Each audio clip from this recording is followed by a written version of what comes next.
Karnataka Chief Minister Basavaraj Bommai's last budget was a please-all budget with an eye on elections. This particular budget had three focus points. Number one, pushing the Hindutva agenda of the BJP. Number two, building on brand Bangalore. And number three, focus on women and farmers. Now, in terms of pushing the Hindutva agenda of the BJP, Basavaraj Bommai announced the building of a majestic Ram temple in Ramdevara Betta in Ramnagam district of Karnataka. He also allocated more than 1,000 crores for the restoration and renovation of temples and mats.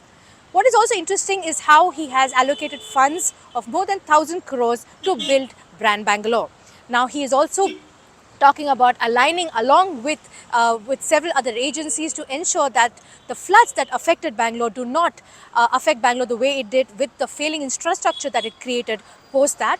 And after which he's also talked about building several roads and flyovers which would help in decongesting Bangalore, a tag that Bangalore has been suffering in terms of a traffic jam through not just in India but across the world.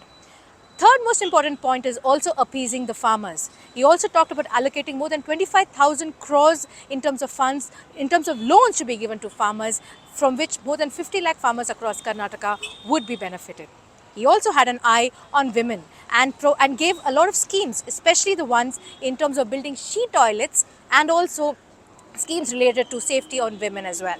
Now, if you look at the way the budget has been presented, it is a one that has been put across right before the elections. This is an election budget, as you can say.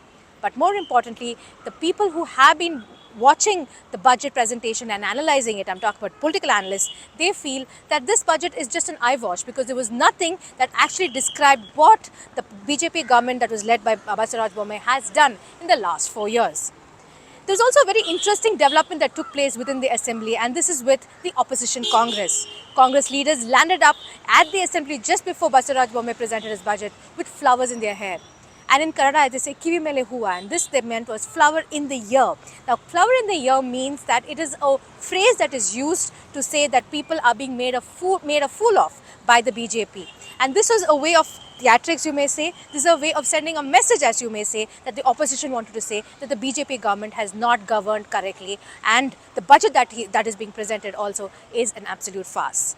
Well, all this before the elections. What we need to see is how the elections will pan out and how the voters will sway.